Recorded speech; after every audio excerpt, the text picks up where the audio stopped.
Hello friends, வணக்கம். விடியலைங்கிலிருந்து இன்றைக்கி நம்ம பார்க்க போகிறது ஒரு சட்னி தாங்க.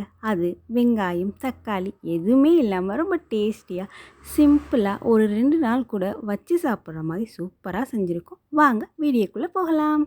நான் இன்றைக்கி இஞ்சி தாங்க யூஸ் பண்ணியிருக்கேன். இது மாதிரி கொஞ்சம் நீளமாக இருக்கிற இஞ்சா பார்த்து நல்லா வாங்கிக்கோங்க. அதை நல்லா வாஷ் பண்ணி இது மாதிரி தேவையான அளவு நான் இதில் 50 கிராம்ஸ் எடுத்திருக்கேன். 4 வெள்ளைப்பூடு, 4 மிளகா வத்தல், அவங்கவுங்க காரத்துக்கு தேவையான மிளகா வத்தல் சேர்த்துக்கோங்க. இந்த அளவுக்கு 1 டேபிள் ஸ்பூன் முழு மல்லியும், 1 டேபிள் ஸ்பூன் உளுந்தம்பருப்பும், 1 டேபிள் ஸ்பூன் குழம்புக்கு போடுவோம் பார்த்தீங்களா, நார்மல் கடலப்பருப்பை எடுத்துக்கோங்க. இவ்வளோதாங்க. ரொம்ப ரொம்ப கம்மியான இன்க்ரீடியன்ட்டில் சூப்பராக செய்யலாம். கொஞ்சம் டிஃப்ரெண்ட்டாகவும் இருக்குங்க. ஒரு பேன் சுட்ட உடனே 1 டேபிள் ஸ்பூன் நல்லெண்ணெய் ஊற்றிக்கோங்க. நல்லெண்ணெய் ஊற்றின உடனே நல்லா ஹீட்டான உடனே நம்ம நறுக்கி வச்சுருக்கோம் இல்லையா இஞ்சி, அதை போட்டு நல்லா வதக்கிக்கோங்க. அடுத்து அது 3/4 பாதம் வெந்து வந்த உடனே வெள்ளைப்பூடையும் சேர்த்து நல்லா வதக்கி இது மாதிரி லைட் கோல்டன் ப்ரௌன் வர வதையும் நல்லா வதக்கிக்கோங்க. அப்போ தான் 2 நாள் 3 நாள் நீங்கள் வெளில வச்சு சட்னி சாப்பிட்டாலும் கெட்டு போகாது. அதே பேனில் 1 டேபிள் ஸ்பூன் மல்லியும், உளுந்தம்பருப்பு, கடலப்பருப்பு 3மே ஒரு டேபிள் ஸ்பூன் எடுத்துருக்கோம் பார்த்தீங்களா, அதையும் மிதமான தீயில் பொறுமையாக ஒரு 3லேருந்து 4 செகண்ட் வதக்கிக்கோங்க.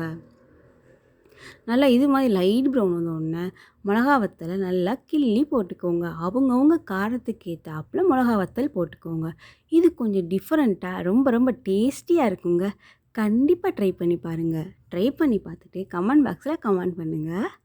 இது மாதிரி நல்லா வதங்கி வந்தோடனே 1/4 டேபிள் ஸ்பூனுக்கும் ரொம்ப ரொம்ப கம்மியான சீரகம் சேர்த்துக்கோங்க. சீரகம் சேர்த்திங்கன்னா நல்லா மணமாக இருக்கும்.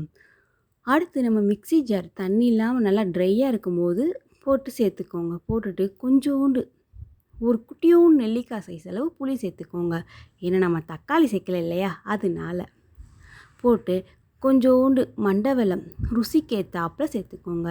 மண்டவெல்லம் ஸ்கிப் பண்ணாலும் ஓகே, நோ ப்ராப்ளம். அடுத்து இதுக்கு தகுந்தாப்புல கல்லுப்பு போட்டு தண்ணி ஊற்றாமல் இது மாதிரி கொரன்னு அரைச்சிக்கோங்க.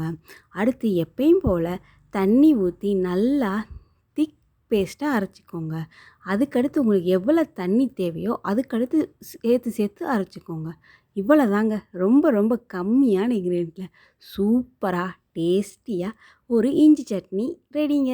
அதுவும் இஞ்சி சட்னிங்க. உரைக்காதுங்க. கண்டிப்பாக ட்ரை பண்ணி பாருங்கள்.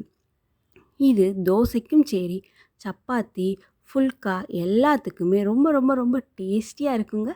நான் கோதுமை மாவு, ரேஷன் கடை கோதுமை மாவு வச்சு தாங்க ஃபுல்கா பண்ணியிருக்கேன். அந்ததையும் நான் வீடியோ அப்லோட் பண்ணியிருக்கேன். அந்த லிங்க்கையும் நான் கொடுக்குறேன். கண்டிப்பாக செக் பண்ணி பாருங்கள்.